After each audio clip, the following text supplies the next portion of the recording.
All right, good afternoon, everyone. Thanks for joining us today. Today, we are here with Dr. James Williams with Bloom Consulting. We're excited to have him as our speaker today.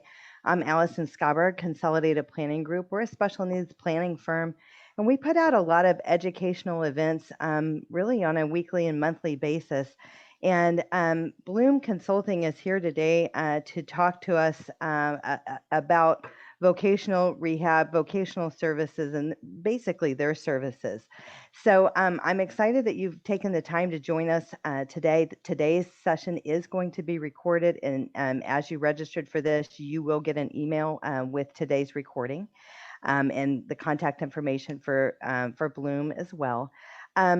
What we're going to do today is we're going to ask you to put your questions in the chat box, and we're going to save the questions for the end. You can put your questions in the chat box at any time as you're going through the presentation, but we're going to open up for questions at the end. We'll read your questions, and we're going to get through just as many of them as possible. So for Consolidated Planning Group, you can follow and like our Facebook page. All of our educational events, we do have a YouTube channel, so if you've missed them, there's all kinds of topics from ABLE accounts, Social Security, etc. You can find those out there on YouTube, and we can send you a link for that.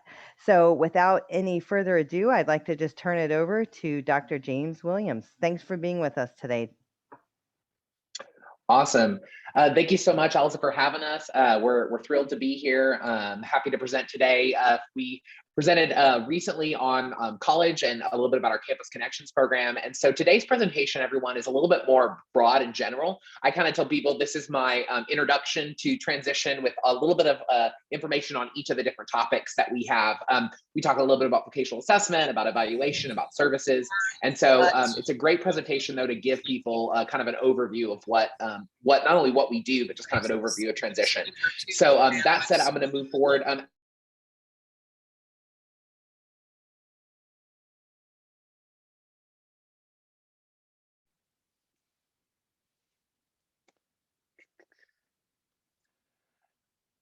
Awesome. Okay. I wasn't sure, Allison, if you wanted to chat on your slides now, or do you want to save that for the end? No, we're good. We're good. Carry on. Sweet. Yes. Good deal. Okay. And they've got their Facebook page, which I highly recommend you guys do like. I have as well, just because I think a lot of the recordings, right, Allison, go to that page. So that would be really good for folks to do that. They can keep up with what you guys are doing. So as she said, my name is Dr. James Williams. I have a lot of different hats. If this is the first time you've been on and heard me present, then I'll share a little bit of my background so you have an idea of who you're listening to. I'm a certified rehabilitation counselor. I'm an advanced certified autism specialist. And my day job, what I do, is I'm the National 3TS Director and Chief Operating Officer for a company called Bloom Consulting. We are based in the Austin area, where I'm broadcasting from today, at our headquarters, but we also have an office in the Houston area as well, and provide services really across the country, primarily in the states of Texas and Nevada, but we also have some services like our Vocational Valuations, which we do in California and a couple of other states as well. So that's a little bit about kind of who I am, what I do. I started out as a special ed teacher in public and private school, and really found a passion for transition and working with individuals with disabilities on transition-related goals, everything from going to college, going to the workforce, living independently. And so that's always been my passion. In addition to being a certified rehab counselor, my master's is in rehabilitation counseling. My doctoral degree is in educational leadership, but with a focus on autism and employment. So my dissertation study, for example, looked at what families do, family factors, and individuals on the spectrum who have gotten employment successfully, and kind of looked at connections between the two. And I believe I have a slide a little bit later. I'll give you some of those contexts. But that's a little bit about me. If you have questions, of course, I'll have our contact information at the end for both Allison and myself, but we'll also have, you can visit our website, it's bloomconsultingco.com. And we've got a link on our links page to Consolidated's website as well. And so if you ever need to get a hold of us after the presentation, please do. That's what we're here for. That said, I'm going to jump right into our content. So the top 10 mistakes in transition. When we look at transition services, one of the things that has really informed my team and I is that my colleague Bruce Bloom and I are rehab counselors. Specifically, we do a lot of vocational evaluations. And so in doing these vocational evaluations, we have learned a lot of information about what students with transition needs are going through across the country, Texas included. And what we've seen is in all these IEP meetings and in Texas ARD meetings, we've seen kind of 10 common issues. 10 mistakes, if you will, in transition planning. And so I'm going to focus on those today and talk about them. Just so you know, the examples under each of these are real examples. I've changed the name, of course, for the students' anonymity to Bob, but these are real examples from real IEP and transition plans and our meetings. So the first one is goals are too broad and don't include the specific steps a student will need to take to reach that goal. So for example, one of the goals that we saw in a transition plan was Bob will go to college when he graduates. Well, it's not that that's a bad goal. It's not a bad goal. The problem is that as anybody on this call will tell you who's had work in this field, there's a lot of steps between Bob being in high school and Bob graduating. He may have specific classes he wants to get certain grades in. He may have social skills or executive functioning goals he wants to work on. So it's not that that's a bad goal, but it's really just too broad, and it doesn't have those specific steps a student and or in some cases a family or a school is going to need to take to help him reach that goal. So again, not a bad goal in and of itself, just a little bit too broad. The other mistake that we see, goals are too specific and kind of go the other direction. So they focus on a minute detail, which may not actually impact the student's functioning. Can't make this one up, guys. Goal that we saw was Bob will not wear blue clothing more than 3 days a week. That was an interesting one. I'm not going to lie. I think my facial expressions kind of gave me away when I saw that goal in the art meeting. And so, again, is that really relevant to Bob's situation? Well, to give you an idea of Bob's context, Bob was an individual who had very little independent living skills ability. Parents really did everything for him. Parents even helped him shower and bathe appropriately, really, really limited in terms of his functioning. And so frankly, him wearing blue clothing was really the least of the concerns that needed to be addressed in his transition plan. There were so many other things that needed to be discussed and addressed. So again, a little too specific and focus on a detail that really didn't impact his functioning or kind of, if you will, was small potatoes compared to what really had to be addressed. Goals based solely on the student's or family's hopes, dreams, and interests without considering the student's current academic, physical, or mental or intellectual functioning. So one of the things that we tell families is we do not want to crush people's dreams. That is never our goal, but we want to have realistic conversations based on the student's current functioning. And we want to acknowledge the realities, even if they're not as pleasant or as good as we would like them to be. And we have to be careful and make sure we're doing that, or else we can set a student up for failure. So this goal, again, real goal that we had, student on their transition plan, their goal was they were going to be a heart surgeon. This particular student had a 3rd grade reading level. And the issue with that is they're never going to be able to pass the MCAT to get admitted to medical school. That's just a fact. It's not a matter of disability accommodations or support. If a student's reading at a 3rd grade reading level, they're not going to be able to comprehend the questions on that exam. And if they can't pass that exam, they're not going to get admitted to medical school. So unfortunately, even with all the support in the world, that's a goal that really is setting a student up for failure. Now, a good example I will tell you, though, is could this student have done a job or got trained to do a job in the medical field? Absolutely, right? That wasn't the issue at all. It wasn't that he wasn't employable. He was employable, but that particular career goal was really not going to happen for him. And unfortunately, by kind of going along with that and the school not really saying, not really trying to redirect, or an evaluator like us not trying to help find a related goal, it really was setting that student up for failure. So we've got to be really careful we don't do that. I always tell people, now that's not what I'm not saying, though, is that we don't kind of shoot high and that we don't try to push students to achieve the things they're capable of.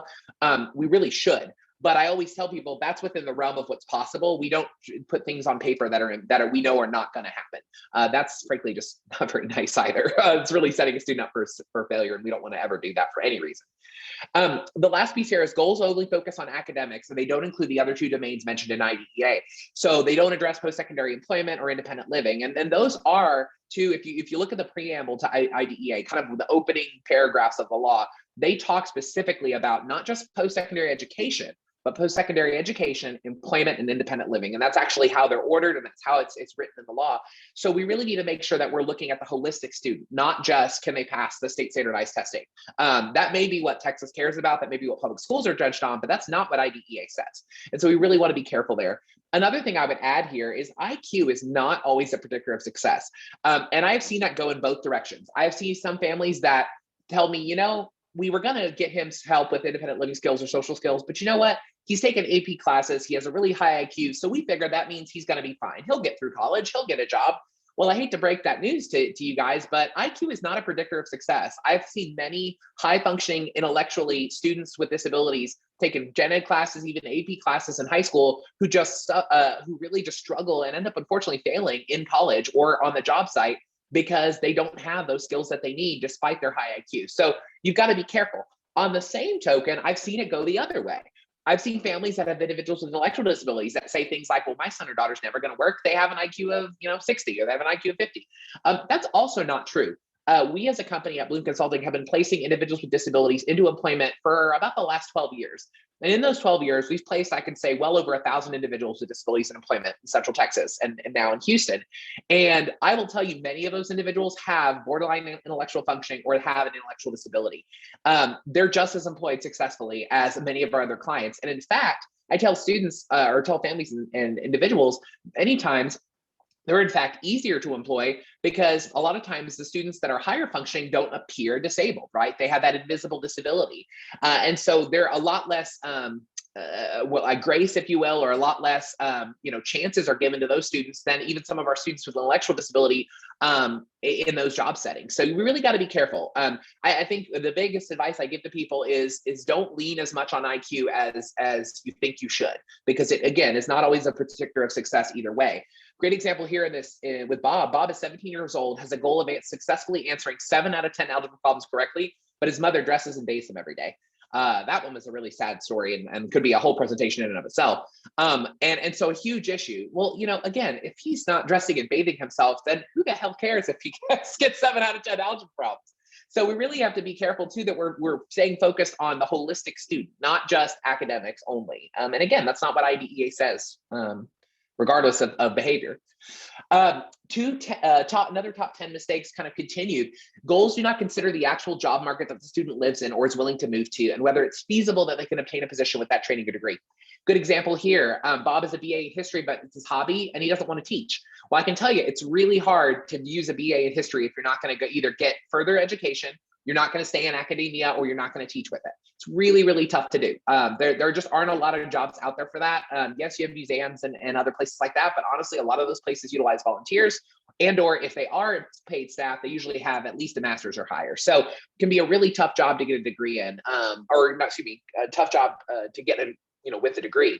However, we also have to look at proximity and location, right? So we serve individuals across the states of Texas, Nevada, and across the country.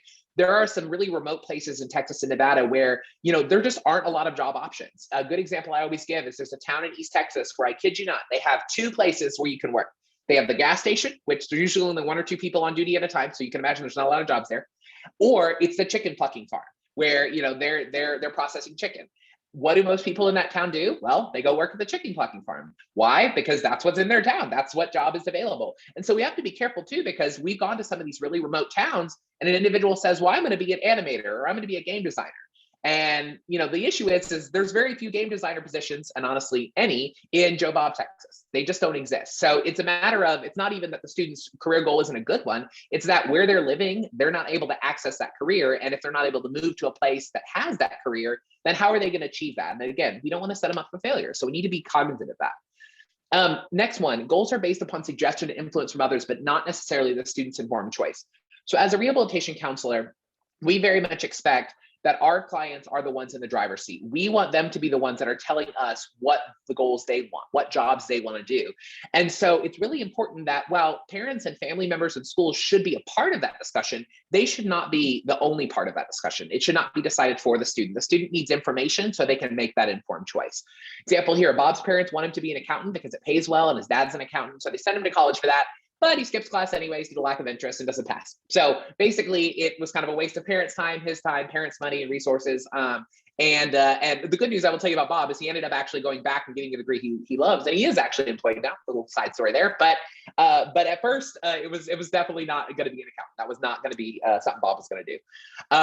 And the last one, evidence-based functional vocational evaluation was either not conducted, or if it was done by staff who lack appropriate certification, licensure, and training. We talked about this on our last call that we did, and I talk about it frequently when I present. When you want heart surgery, you don't go to a general practitioner. You don't go to the guy around the corner that's running the cash register at CVS. You go to a heart surgeon. It's the same thing with vocational evaluation and transition. You go to experts. If you want to know how to work through something, you go to the people that know that. The example I always give is people and families that come to us that want financial planning. We say, no, we're not that person for you. You need to go to Allison. You need to go to somebody who is an expert in that. We don't claim to be experts in anything that we're not, but we do claim to be experts in vocational evaluation and transition because we are. And so it's really important that when we're doing those evaluations, or we're getting advice from experts, or we're making transition plans, that we're talking to people that really have that background, that knowledge, both formal education And that's important, but also experience. I tell people, my colleagues and I, most of us on our team have master's degrees in special ed or related fields. However, what really has given us that training is our experience, our over a decade of placing people with disabilities in jobs. That has taught us so much more, frankly, than those degrees could ever teach us. So it's really important that we're looking at not only education, but also, is somebody have that experience to make those recommendations? An example here, and I can tell you this as A, I'm a special ed teacher by trade when I started, and B, because I used to teach in these programs as a professor. Special education teacher training programs generally provide no coursework in teaching or evaluating transition or vocational skills. None. In Texas, many teachers don't even get a class on transition, or if they do, it's maybe 1 or 2 weeks of a 15-week class, and that's it. So it's a huge issue. And I brought this up to people that run those programs. And I've said, look, if we want teachers to really do transition at the level that the law says they need to do it at, then we need to give them training. And that's not the teacher's fault. That's a systems issue. So it's really important that we go to experts and we ask those questions. And when we don't feel like somebody has done due diligence, or we don't feel like the person giving us advice should be that person, then we need to ask questions. We do a lot of IEEs, independent educational evaluations, for vocational and transitional needs all the time. In fact, my colleague Bruce, that's probably his full-time job. Not probably, it is his full-time job. He does that nonstop, usually several a week. And we do them across the country, Texas, Nevada, and California, you name it. And we do that because sometimes people say, hey, we want to bring in an expert. We want somebody who knows what they're doing. And so, whether it's us or somebody else out there, it doesn't matter who, make sure you're working with people that know what they're doing. It's really, really important, just as it is in anything that you do. And then the last ones, connection to adult service providers or agencies was either not provided, or if it was, the parent wasn't educated to what these agencies actually provide, what their limitations are, and when we should contact them. So, for example, Bob didn't get on the Medicaid waiver wait list in Texas until he was 18. However, the list takes 10 years, and I know it varies, depends on funding and all that, but generally 10 years, sometimes more, sometimes less. And so he won't have the service when he actually needs it, and he's transitioning out of school. Huge, huge issue, and it's not something you can fix in the moment, right? So really important that we're making those connections with families to what things are provided. Another kind of pet peeve I have is I've been in a lot of ARD meetings and IEP meetings where the school district will say, well, here's the name of TWC. And then they'll go, okay, and now on the next thing. Well, the parents don't know what TWC does.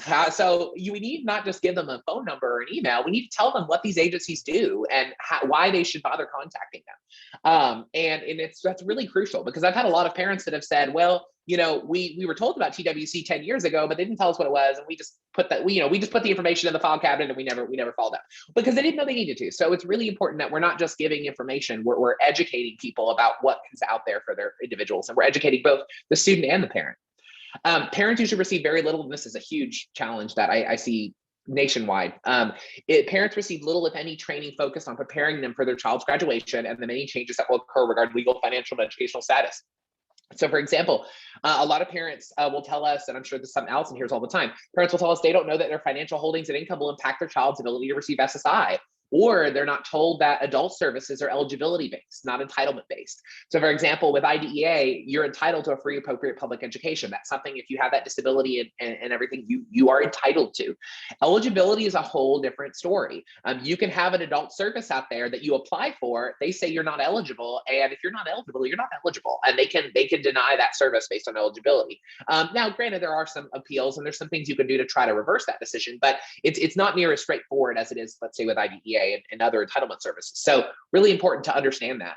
And then last one, school or parents wait too long to start transition planning. And what generally happens there is they just don't have the amount of time they need to really remedy those transition skills deficits, whether it's social skills or executive functioning, or even just basic organizational strategies. They may not have that time if they wait until 14, or in many cases, I see, an individual, let's say, gets diagnosed 16, 17, 18 years old, they're really at a disadvantage. So really important to make sure that we're getting a jump on that, and we're starting sooner than later.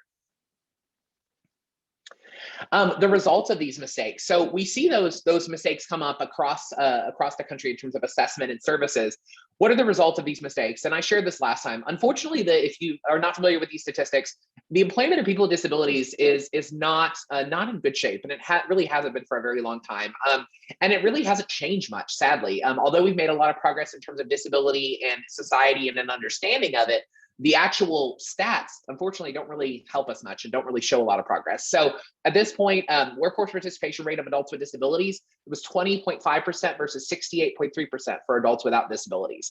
So really, really crucial. And another way to look at that is for people without disabilities, 7 in 10 were working-ish, if you round up a little. For people with disabilities that were adults, only 2 in 10 were working or participating in the workforce. And to me, that's an unacceptable statistic. We as a country should be doing so much better than that. And I know that that's the goal of VR and a lot of folks as well, my team and I. But that's a stat we really need to change and we really need to push because there really is no reason for it to be 2 in 10. Workforce participation rates of adults with ASD, and I don't want to go too far into just autism, but you can kind of see here, those rates aren't good either. One I do want to draw attention to on this slide is the second bullet under workforce participation rates of adults with ASD. Approximately 85%, okay, of college graduates with ASD, autism spectrum disorder, are unemployed. And that's actually from an agency that works with employers to create autism-friendly hiring programs.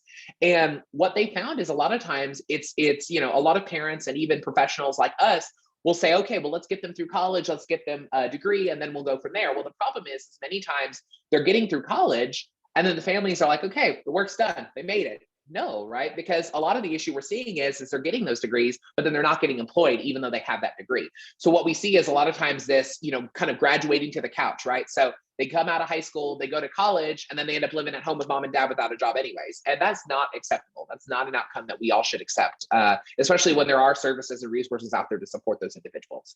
And then underemployment is a huge issue, and not just of adults with ASD, but people with disabilities in general. I can't tell you how many of our clients who have bachelor's degrees, master's degrees, even doctoral degrees that are working in minimum wage jobs because that's all they can get or keep, and they need to pay their bills. And so they got to do something. And that's not okay. Just like people without disabilities want to, rise in their career and achieve higher positions over time, people with disabilities should be no different. And so that's a huge issue we see too, is that underemployment. Accommodations and disclosure. So moving forward, you're going to notice I'm going to hit on a couple of key points in each slide, but I'm going to keep us moving because I really want us to have time for questions, and B, because a lot of what I give in my presentations is more about giving you guys resources. So I want you to have access to the information, not necessarily that I need to read it to you, because obviously y'all can read. So this is one of those I just want to hit on, making sure that students and individuals and educators understand the difference between modification and accommodation. Accommodations are required by federal law in both the school, college arena, and the workplace. Modifications are not. That's not a requirement. We're not expected to modify for individuals with disabilities. We're expected to accommodate. Full and partial disclosure. A lot of my students and folks that we work with will say, hey, I told my employer about my disability, and I told them how it affects me, and I told them all my characteristics. I tell people, we work with employers for over a decade. They don't need to know all that information. They just need to know how can they help you in terms of accommodate to do your job. That's what they want to know. They want to know how they can help you to be a good employee for them. Beyond that, they don't need your full psych history. They don't need to know about your hospitalizations. They don't need to know about any of those things. And yet sometimes we have students tell them all this information, and it's like, you don't need to do that. So again, just focusing on, hey, I have a disability and these are the accommodations I need to complete the job or the application. That's what's important. So thoughts on success. So I don't know if I shared this in my last presentation, but I was actually diagnosed with, at the time, Asperger syndrome, what's now autism spectrum disorder, when I was 12 years old. And so I'm 34 now. It's been a fun, 22 years, God, that's a long time. And aging myself. But people ask me all the time, well, obviously, you've been successful in your professional career and personal life. What advice do you give? And so the big one is just motivation, right? I tell people I've always been somebody who's been motivated to achieve. I've always been motivated to try to do better in terms of my life, both professionally and personally. And that motivation carries you a long way. I have seen individuals with disabilities with significant physical, intellectual, functional impairments who, because of motivation, do incredible, amazing things. A great place you could see that is like things like Special Olympics. You see these individuals that have physical disabilities that are incredible athletes that do so much, and it is because they're so driven. It's incredible to watch. It's incredible to see. And I've seen it in the workplace, and I've seen it in college too. I've seen individuals that have a lot of challenges, but who can overcome most of that just through the fact that they're motivated to succeed, and they're going to push and push and push until they reach their goals. Ambitious goals are a part of that. Resilience, right? Being able to deal with difficult circumstances. I think our whole state got a test in resilience last week, and being resilient in tough times. And people with disabilities face that challenge on a daily basis usually. So being able to be resilient and kind of bounce back from challenges. Confidence, right? Confident. I always tell people I'm confident in what I know, and I'm confident in what I don't know. And so I'm willing to ask for help in the things that I'm not good at, but I'm also willing to be confident when I know that I am good at something. And that's the kind of confidence I'm talking about. And then direction, right? That's why we do assessment. That's why we do transition planning, is to try to give families and students and individuals direction in terms of what they're going to achieve. Last thing I would say here, my parents and I've had this conversation for years, but one of the things that have made me successful is my parents really decided that they were going to transition from being an advocate for what I needed to being an advisor to what I needed. And just like any parent, I think a lot of us, that's the role our parents have in later in life as adults, is they're advisors, right? Something happens and we reach out to mom or dad to get their feedback, get their thoughts. That's great. That is what a parent's role should be. But an advocate, it can't always be, right? Because at some point that student has to take over as an adult. And even if it's with support from mom and dad, has to be able to be that voice and be able to be that self-advocate. It's really, really crucial. So I talked earlier about my study and what that looks like.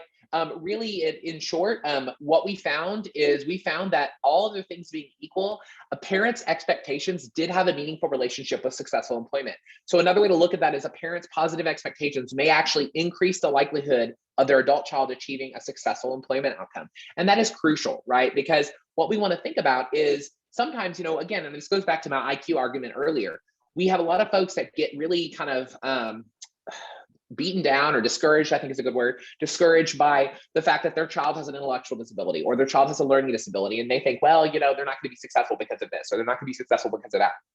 What we know, and even you can talk with psychologists, and there's a lot of study on cognitive behavioral therapy and reframing and mindset. But just the fact of saying to yourself or having the belief about your son or daughter that they're going to not be as successful, just that can decrease the chances of them actually being successful. So it's really, really important as parents, and I encourage all the parents we work with, reach for the stars, have high expectations, expect that they're going to go to work, expect that they're going to go to school. Now, granted, that school may look different than another student or another child you have, and same with that workplace. But that's a very different thing than saying, oh, my son or daughter's never going to work. My son or daughter's never going to go to school. We really need to avoid that. And I can't tell you how disheartening it is, because we hear that all the time when we're doing evaluations with families. We hear families say, or even individuals, this is even worse, have the individuals themselves say, well, I'm not going to do that. I don't think I can do that. That's not something for me. It's such a shame to hear that, because many times that's not true. They really are capable of it. But we also are dealing with some reduced expectations, and granted, those may be for good reason, right? Maybe they failed at something, maybe they struggled at something, and that's why they're feeling that way. But the issue is if we can never get them out of that, both parent or student, we're never going to get them to be as successful as they really could be. Functioning level, I'm not going to go over this whole slide. This is very much my soapbox, but I've already talked about it, which was, we got to be careful not to overvalue or undervalue IQ. It's really crucial to really look at the student holistically. And a great example I will share, because I think it's just so powerful, is we had one student I worked with in particular, this is about 3 or 4 years ago, where we had an academically high functioning student. He was in AP classes, AP Music Theory, AP English Math, several of his classes were AP, and he was also in a dual credit class. And and he was in these classes, but he had significant deficits in independent living and social skills. He really, really struggled to get along with people. He really struggled to work in team settings. And unfortunately, we asked his parents, well, why didn't you guys address these skills? Because we didn't get the individual till I think he was about 23, 24. And his mom said, well, he just didn't have time in his schedule. He was so busy with AP classes and all those other things. We just didn't have time to address these other needs. Well, the issue is when we look at employment and we look at college, how many colleges, and especially employers, we'll go with employers in particular, employers say, you know what, we hired you because you took the most AP classes in high school. Nobody cares how many AP classes you took in high school. Employers could care less. They want to know how you're going to be a good employee for them. So we really have to be careful that we're not putting, things in a reverse order. We need to put first things first. And first things first are social skills, independent living skills, and vocational skills, because that's what it really determines individual success as an adult. So really important that we're doing that. And again, looking at that holistic student, not just a one-dimensional or singular perspective. So now we're going to shift a little bit to post-secondary education. An example that I gave, and I talked about this last week, or not last week, the week before when we did our presentation, was college is a gym, not a spa. A lot of times students expect, like in public school or even a private school setting where, the support is brought to the student and offered on a platter and the student takes it or the family takes it. That's not how support works in college. You're expected to ask for what you need. Now, if you don't have access to it or something, then that's where an individual or an agency like us can help. But students are expected to get their own towel, as you say. A great example there with the gym versus the spa reference. So really important that that's understood. That understood, there's also some differences in terms of post-secondary and secondary ed in terms of responsibility. So at the post-secondary ed level, the Americans with Disabilities Act Section 5 and 4 is really what's ruling, what's really involved. And the student, you can see on the right side, the student is really responsible for that identification and that documentation. Now, they could be, let's say, in a program like Campus Connections, what we offer, or they could be in a program that provides support to them to do that, but it's still going to be primarily them doing it. And so that's a big difference and a switch from secondary education, where it really is, a lot of it is on the parents and the guardians to really push that advocacy. It's on the IEP team and the school district to identify, evaluate, provide services. Again, really big shift that happens when we go from secondary ed to post-secondary education. This is just a FYI slide of kind of what colleges need. Generally speaking, a diagnosis, right? You can't just say, hey, I think my son or daughter has autism. I think my son or daughter has a disability. You have to have some documentation from a licensed evaluator or a certified evaluator to prove that information. This is also an FYI just about the different kinds of services that can be offered at different schools. One of our partners that we're launching Campus Connections with, Sam Houston State University, in the fall. This is just a list from their website of just kind of the basic common accommodations they offer and many other schools offer. But a lot of times there's also a lot of other things that can be offered if you ask, right? If you know how to ask and you advocate for that. So these are just some examples, but to give you kind of a frame of reference. One of the things I always tell people is to consider, and in our Campus Connections program, we basically assign a mentor. So part of how our program works is we actually address this need, but it doesn't have to even be through us. We really want to consider in a college setting, sometimes it's best to have a mentor or liaison help that individual, that student, so they can help them with advocacy. They can, help them with social, academic, and organizational kind of role modeling. And we call these peer mentors, liaisons, there's different terms, but I've seen these be really, really useful to students that are in college. And again, in Campus Connections, it's a staff member, it's a more formalized person, but it doesn't have to be, right? I've had parents that have literally put out a advertisement in a school newspaper that have said like, hey, tutor needed, or educational coach needed, or academic coach needed, and basically found somebody on their own. I've had students and parents utilize first year mentoring and freshman experience programs to provide a mentor. There's all kinds of ways to do this, but it's not really the how, it's more of the what. And then shifting gears to employment. And again, really want to be mindful of our time and allow some time for questions. It's hard work, right? And I know that seems obvious to any of us who have worked for a long time, but it really is. I cannot tell you how many times we have students work their first job and say, man, jobs are hard. Yes, they are. Now you know what your parents do.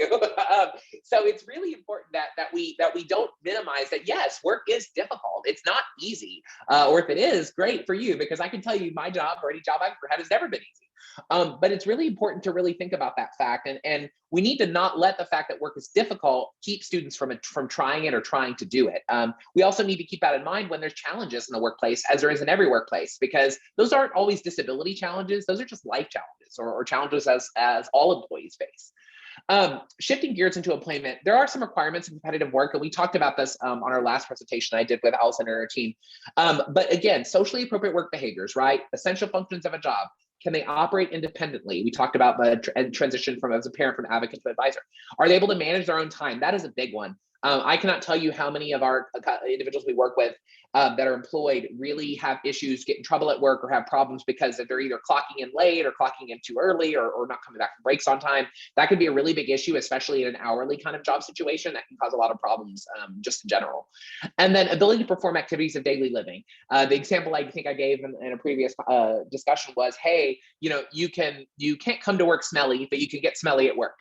And it's very true. Example I always give that people can understand is we've had some clients that have worked in outdoor jobs in Texas. Well, if you're working in an outdoor job in Texas, let's say at a garden center, we had an individual that really loved working with plants and wanted to be involved with that. And so he worked in a garden center as one of his first jobs. And in Texas, especially Central Texas in July, it's 100 degrees. It's really hot.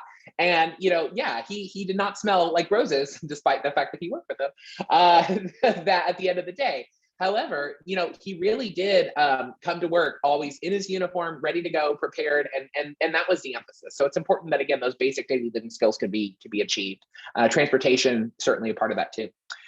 Limitations in adult vocational services. So Allison and I were talking about this before we got on, but there are limitations, whether it's Medicaid waiver services or in Texas, it's TWC services, vocational rehab services. They're not unlimited resources, right? There's limits on what they'll pay. There's limits on what they'll pay for. There's eligibility requirements. There's usually a lot of time involved in getting deemed eligible and going through that process. And so a lot of times I think parents are really caught off guard and surprised by how much more difficult adult services are to access. And they are, frankly, much more difficult to access. There's no doubt about it. Schools have much more of a burden on them to bring it to you versus you really have to get it for yourself as an adult in terms of adult services. So it could be really challenging. Now, you can work with folks like Allison or myself and we can help you. And my team can help you, but again, a lot of it is going to have to come from that student or that parent who's really helping find those resources and helping access those resources. What is the job market really like? So this is a slide I brought together because for years and years and years, families have reached out to me and said, I want my son or daughter to get their first job, but I don't want them to work in food service. I don't want them to work at a grocery store. I don't want you to. And I get that, but I also did some research back when this is probably, when I first started my master's, so maybe, 7, 8 years ago.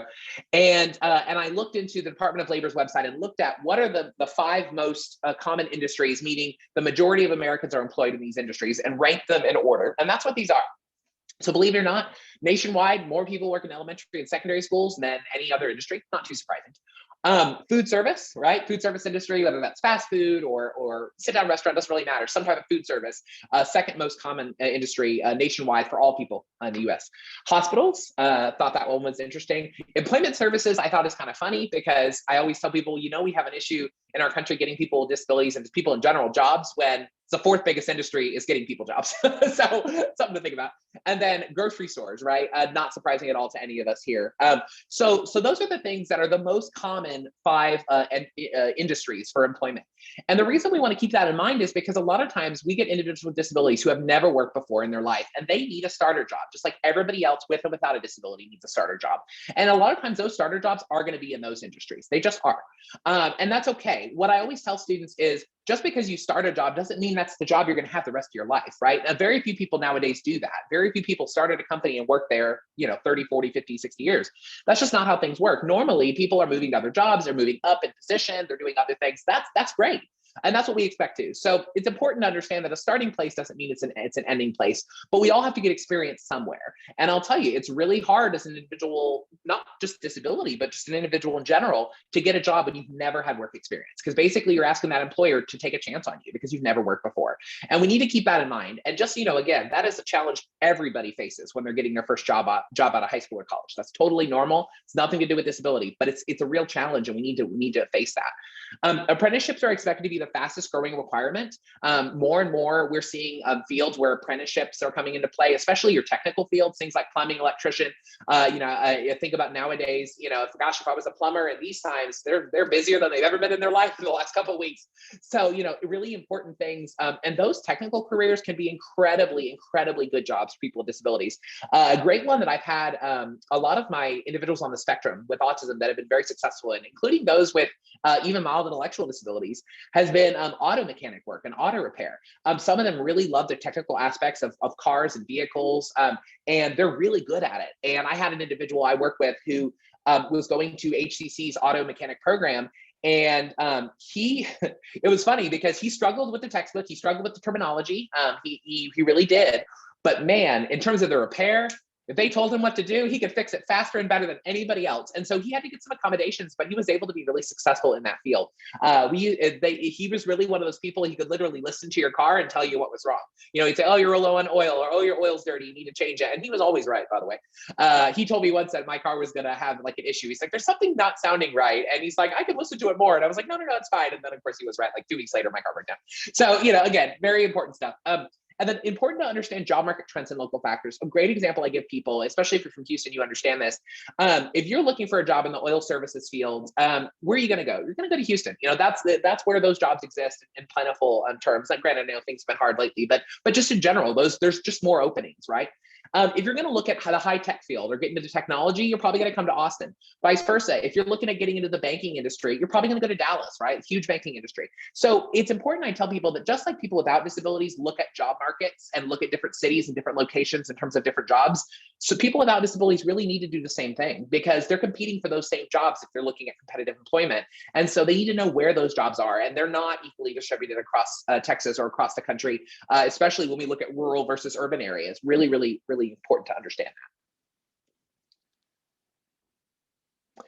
In terms of job development options, as we kind of wrap up our slides and we get to our questions, job development options, there's a lot of options out there, right? So it's not just about jobs that are college-based. You know, college-based training, you notice on my slide here, is one of what, 5 different options or 6 different options. Yes, it's one option, but there are other options out there. There are options out there that do require just a high school diploma and maybe on-the-job training, right? There's jobs where we get a technical certificate, right? Things that we talked about earlier. There's jobs that involve registered apprenticeships. There's jobs that are self-employment. Not all, but I've had several students that have been very successful with self-employment, especially in the fields of technology, making things. I've had some students that have really created some of their own businesses on things like Etsy and creating different items, crafts, jewelry, you name it. I've had clients that are really good at technical work. And so I had an individual who did contract work for IBM working on coding, and he was a really good, fast coder.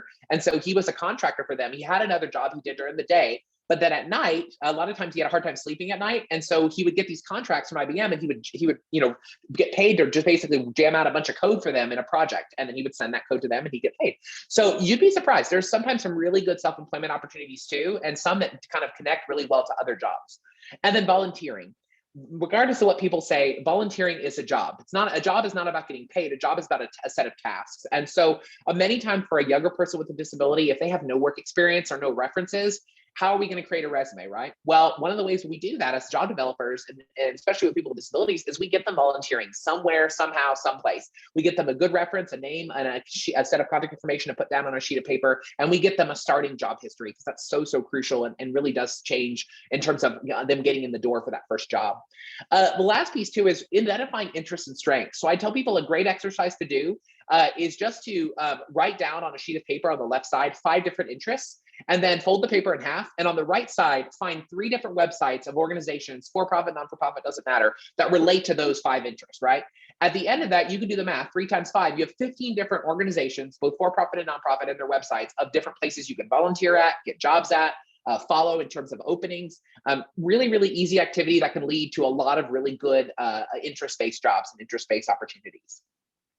And last slide before we kind of get into our more resource stuff and open for questions is comprehensive vocational evaluation. So there's a lot of different things that my team and I can do. Many times we'll have families contact us over the phone, and in 5 minutes, they'll want us to diagnose and do an evaluation over the phone. That's not how comprehensive vocational evaluations work, unfortunately. We have to meet with the individual. Now, we can do that virtually, we can do that in person, but we have to meet with them. We have to administer some assessments. Unfortunately, a 5-minute conversation is not enough to do a vocational evaluation, nor should it be. So, but that's an option. We do those evaluations funded both through Texas Workforce Commission's VR services. We do them funded privately. We do them funded through school districts. If that's something that you're interested in for your son, daughter, student, what have you, client, just reach out to my team and we can tell you about what those look like and give you an idea of the process depending on how it wants to, you want to get it funded. But that could be a great resource to really give you some direction and kind of empower that informed choice. For the sake of time, these are just examples. And so you can go into our website and see these are some of our different services that we offer. We do a lot of different services. It depends kind of on where you're looking for the service, you know, what time frame, who's going to pay for it. It kind of varies. But we do some really great things. The only one I really want to talk about, just because it's exciting to me and it's one of our newest services, is the top one, which is our Campus Connections College Support Program. We'll be launching that with Sam Houston State University in the Houston area, and then Concordia University in Austin, as well as with virtual students across the state of Texas and Nevada and California. And we're really excited about that. So if that's something that you have a student or an individual that's looking for college support, check out our website and you can learn more about that program. This is just our website address. We also have a great list of resource links, amazing resources like CPG and Allison and her team. They're on there. If you ever want, looking for resources, use our links. It's free. It's something we do for the community and for families that we work with, so they have an idea of who's out there, what's out there. If you ever find a resource, or for instance, you have a resource and you want us to add it to our list, shoot me an email. My email's at the end of the information, and I'm happy to add it for you. We really want to make sure our families are informed as they can be. That said, before we go to questions, I'm going to turn it over to Allison as we wrap things up. Thank you, Dr. Williams. That was really informative. What we have up on the screen now is just a few things that should be on your radar for special needs planning. But basically, the one thing that I want to hit on, we have topics on all of the topics that are on the screen. We have educational meetings on that. Like I said, those are on our YouTube, and we do them monthly, so you can catch them if you haven't caught them before. But since we were talking about education, there are a lot of post-high school education options out there. We have had a meeting on that. There's a lot of programs. Some are at the university level, some are at the community college. There's certificate programs. There's transition programs that are not at the colleges. So what my advice is, and as a parent with 2 kids with special needs, is start looking at these options now. And however you use the terminology, it's okay if you're late to the party, this preconceived idea Agreed. party that is at 18 when they graduate high school.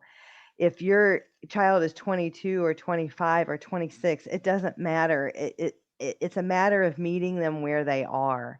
And Agreed. so I really think, checking out some of those options. And I was actually, when we did that Zoom meeting, I was pleasantly surprised about some of the options that were out there that I really didn't know were there. And then when it comes to higher education, for our kids, it's all about the quality of the Office of the Disabilities Agreed. at the college or the community college or whatever.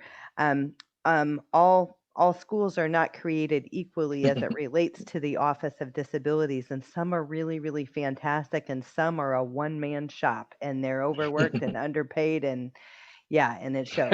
So Yeah. anyway, I just wanted to share that, but so I want to like turn it to questions and have people put questions in there, but I'm always a matter of why should I do this, and why are you different, and how do I get there, those kinds of things. Like so basically, Dr. Williams, I had the pleasure of chatting with Bloom Consulting personally for my own kids, and I was really, as a parent, trying to draw this conclusion of who is Bloom and what do they do and why do I need them.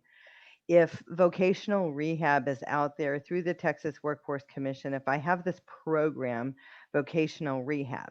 And so basically, for those of you that are new to the term vocational rehab, I know he talked about it during his presentation. There are services through vocational rehab, through the Texas Workforce Commission for our children with a diagnosis, a disability, and starting as young as age 14. Kind of on up. So there are services, but historically, what the word on the street is that the services are difficult to obtain. It's hard to get a consultant. It's hard to keep a consultant. Nobody calls me back. I've been calling for years. COVID affected Very much. vocational rehab adversely. So all of those things are true, and we actually had a call yesterday with vocational rehab, and it was really good. So they're working on and kind of working out the kinks. But what I like in this too is that Bloom Consulting is the outside consulting firm that you are hiring independently.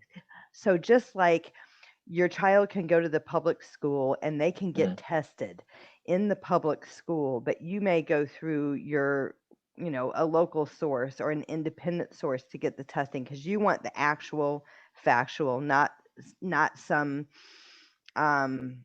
just a few tests that they put in a box that they said that your child was going to get. You want the real deal and real actual answers.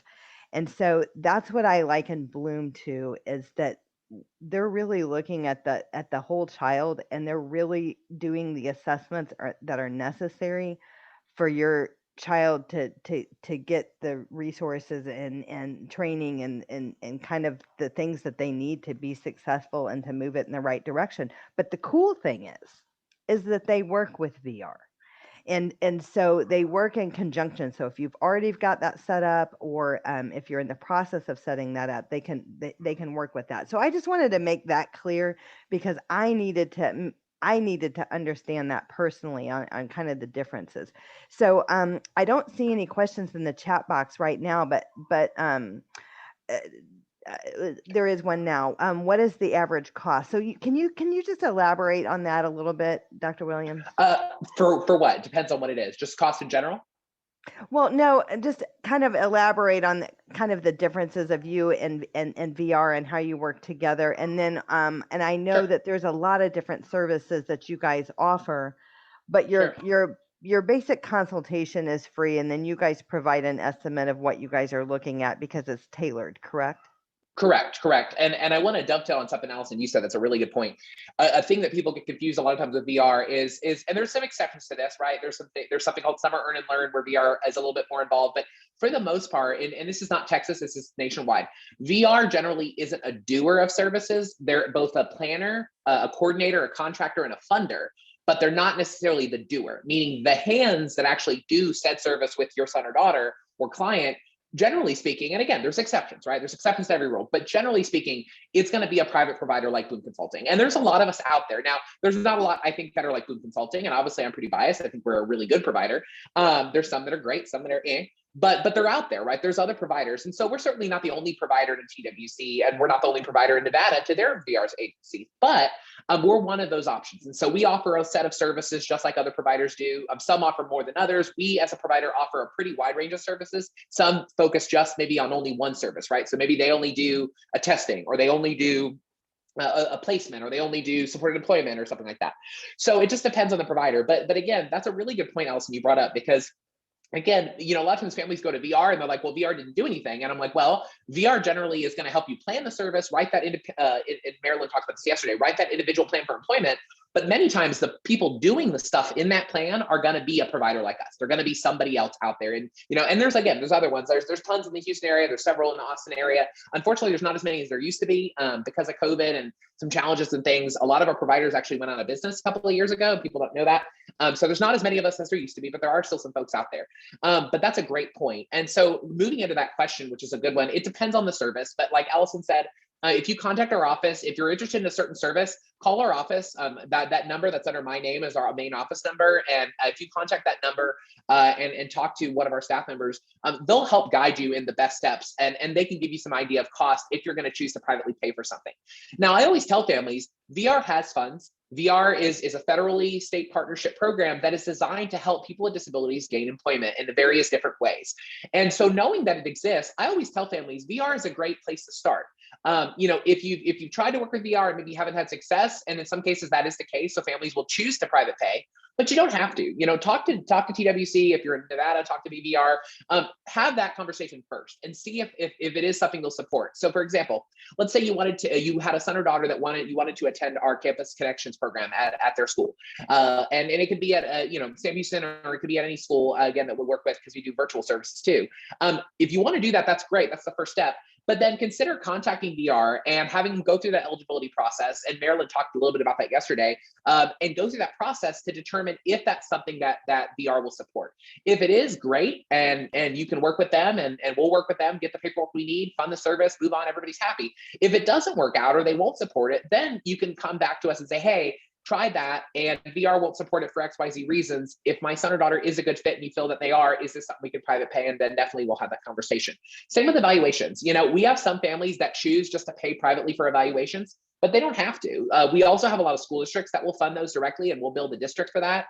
We have TWC funds a lot of our evaluations as well, both in the Austin and Houston area that we can do. So that's an option too. Again, it really is up to the family. I always tell, and this may sound kind of black and white, but it's the truth. I always tell families, we want to provide the service to you. Who pays us? we don't care. We want to provide the service. That's our goal. And so if VR pays that bill, great. If you pay that bill, great. We want to provide the service. That's where my staff and that's what our focus is providing good services to people. And so it depends. Yeah, because inquiring minds want to know, and we actually do have a sure. lot of other questions that I want to get to. Could you, if they were going to private pay, can you just give a range? I know it's a broad range, but give a low to high range of, like, if they're doing assessments or that kind of thing. Could you just provide that? Because we've had the question like 3 or 4 times, just kind of. Oh, definitely. Definitely. So if and I love that, I think Brian put that. Yeah, if they're not going through other funding. So if it is private pay, I'll give you some ranges. So for our Campus Connections program, if it's not being paid, if VR is not funding it, then it's $1,000 a month for that service. And you can look on our website in terms of what that service includes for that cost, but that's an idea for that one. For our job placement services, it depends. It's generally an hourly rate for services for that. That's generally around $60 to $80 an hour. It depends on the staff members' qualifications and the level that you're working with. But that's generally how much that's going to be. Our assessments are usually a couple $1,000s. A lot of that also, though, depends on how they're done. So virtual versus in person, or, a lot of times my staff and I are paid to fly, let's say, to California. Well, naturally, we have to charge a lot more in California because it's much more expensive to get there versus, if you're coming to our office in Round Rock, well, we can give you a better cost because you're coming to us versus us coming to you. So that just gives you kind of a range of things to look at. And again, it just kind of depends on the service. A lot of our services, I would say, honestly, though, just to give you some perspective, about 90% of our services are VR funded, though. So, it's pretty rare. Families generally only private pay because of a specific reason or a choice to. Usually, a lot of those services can be funded some other way. And so, for instance, a school district evaluation, if you're using that IEE process, then usually we're billing the school, the family never pays anything, and then the school and the family get the copy of the results when the assessment's completed. So it really does, though, depend. Does that kind of give you guys an idea, though, of kind of an average? That's good. And so we have some people that are from out of the state of Texas and Las Vegas. They're not in either one of those states. And so are you guys prepared? You mentioned California. Are you prepared to work with other states? And if so, do you help them identify the resources in their geographic area?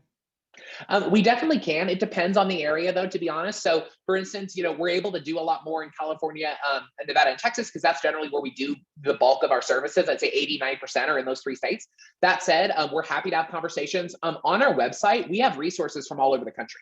So there are services and providers from all over the country. So check out our web links on our webpage, because you may be by a resource that's on our page that you don't even know that you're by. So definitely look at that, and we're happy to do some legwork if it's somebody we know of. I'll be honest, the most common question we get is, I'm not in Texas or in any of your other states. Is there a Bloom Consulting type organization near me? The honest answer to that is not really. There really aren't very many folks that you would think there'd be a ton of us out there. There's not. There really is not. And the reason why is because, generally speaking, you don't have a lot of folks. Our field of rehabilitation counseling is a very small field. We only have a couple of schools in the country that do that degree. It's a very niche field. So there's just not a lot of us out there. But yes, if you want to reach out to us and say, hey, I'm in this place or I'm in this place, if we know of anybody, any providers out there, we'll be happy to point you in their direction. Same with if it's a service we can do remotely. Benefit with COVID, right, is we're able to do not all, but some of our services remotely. So if it's a service we can do remotely, we may actually still be able to serve you, especially if it's private outside of those states. Gotcha. Okay. So there was 2, and I know we're kind of at the wrap up point, but there was 2 other ones. What about the adult transition services? What's the role of ATS is the question. And then I have one more after that. Go ahead. Sure. So it depends. A lot of one of the services I didn't go in a lot to today, just for time, is our pre-employment transition services. And a lot of those pre-ep services are funded through TWC. And in those cases, they're kind of unique, because what we'll normally do is we'll work with an ATS program, with an 18 plus program. If you're familiar, ATS is kind of it's a particular term for 18 plus, and they're used interchangeably. But those services, many times we can fund through TWC. So what we'll do is we'll work with the school, and we may come in during the summer or the school year and teach classes on pre-employment training skills. And we'll teach the classes as a provider, but then we'll build BVR and we'll work with the school to provide the service. So that's one way that ATS or 18 plus can be involved.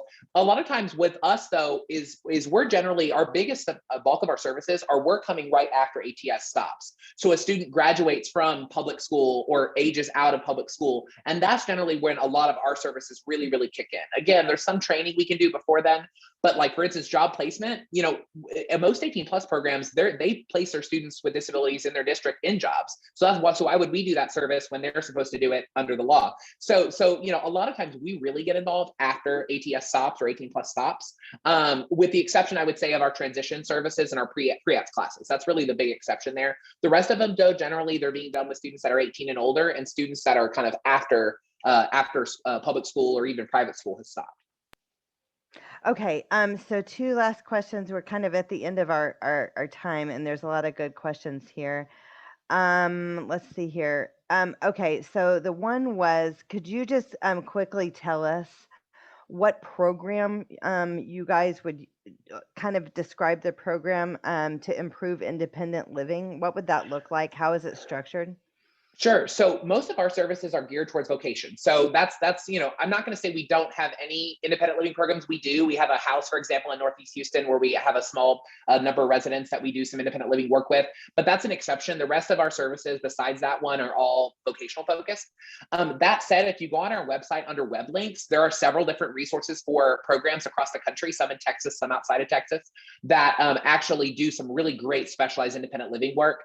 But again, that's generally not our wheelhouse, and for time's sake, I could that could be a whole presentation. But again, check out our website resource links, and if you have more specific questions on that, if you want to reach out to me, I can also kind of direct you to folks that do that type of work more than even we do. And I have some direct contacts for that for awesome. the state. Awesome. I figured you did. The state of Texas as well. Awesome. Okay, and then the other one, and this is an interesting one. We were talking about this yesterday with Marilyn Gilbreth with vocational rehab. You mentioned perseverance and motivation being important. Where to start if your child lacks those? So Marilyn really addressed that yesterday. I want you to address that. Sure. So I'll be honest, that's a great actually way to end things, just because it's a really important topic, but a sensitive one. To be honest, Frank, there's not a lot you can do. And I hate to say that, but it's true. That's kind of the one, I guess you could call it, that's the Achilles heel in transition planning, is everything else you can work around, right? You can provide incentives, you can do other things to try to work around other issues. You can teach social skills, you do, ABA therapy to work on behavior. There's so many things you can do.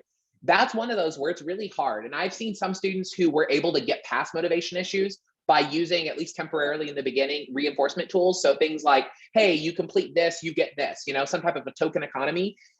That works for some students to get them past that motivation piece. And the goal would be that we start with that, and then we try to fade that back and allow that internal motivation to take hold. And yes, that does happen. I will tell you though, I also have students who, parents try motivational strategies. They try a token economy. They try giving rewards and external reinforcement for certain actions, let's say related to independent living or job training, and they really struggle to do that. And those students don't ever really break out of that cycle. And I've seen that happen a lot. So I got to tell you, there is no sure bets with that one. That is probably the number one challenge families will face, where there isn't a lot of good options. Now, I will say this in closing, is that there are also the ways to look at, what is reasonably expected of an adult. So we've had some students who, the student doesn't want to go to work. They don't want to work. And we ask them, why don't you want to work? And they say, well, because my mom and dad pay my rent, they pay my utilities, they put food in my fridge. So if I don't go to work, what changes? Well, nothing, right? The parents are going to keep supporting them regardless of what they do. Why would they change their behavior? So sometimes too, we have to look at it. And I'm a person that hates doing punitive things. I really do.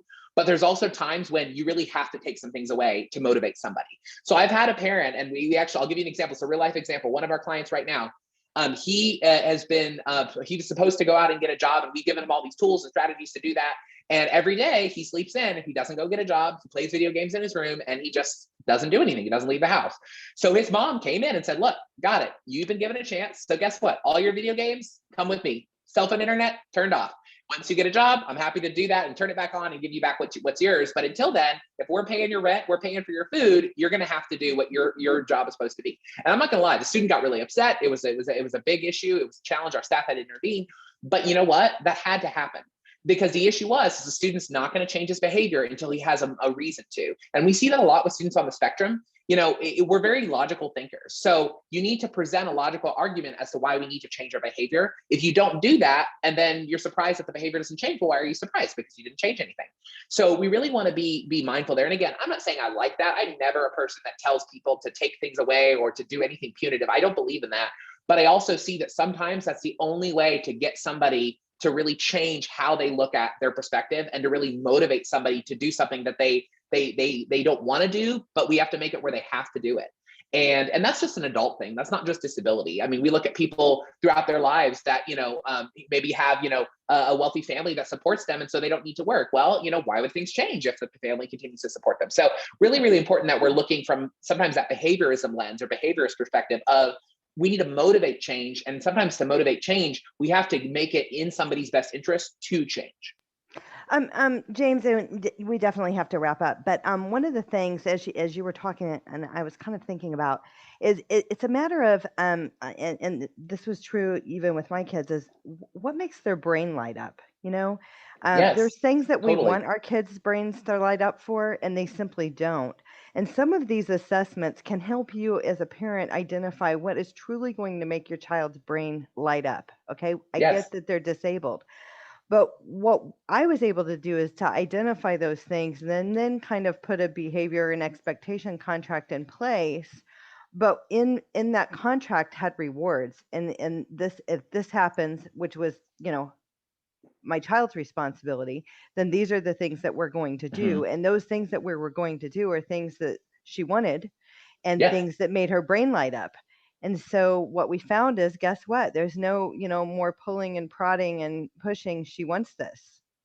And Yeah. so some of those assessments can identify some of that. So, well, we could clearly definitely talk all day long. All Thank day. you. Thank you Yes. all for being here today. Dr. Williams, you did a great job, and we are going to have Dr. Williams back again. Our contact information was on the screen. You can feel free to reach out to us directly on that. And again, as registered for this, I know some of you guys say Dr. James talks fast. I hear that myself, so I can relate. Allison and I are peas in a pod. We both. I I always listen. tell people. I tell people if I could slow it down, then I would be really impressed with my self awareness. So I it's listen hard. fast, so I totally got it. But Yeah, I anyway, do too. as a result, you guys are going to be getting an email with our contact information and with today's presentation. So thanks so much for being here.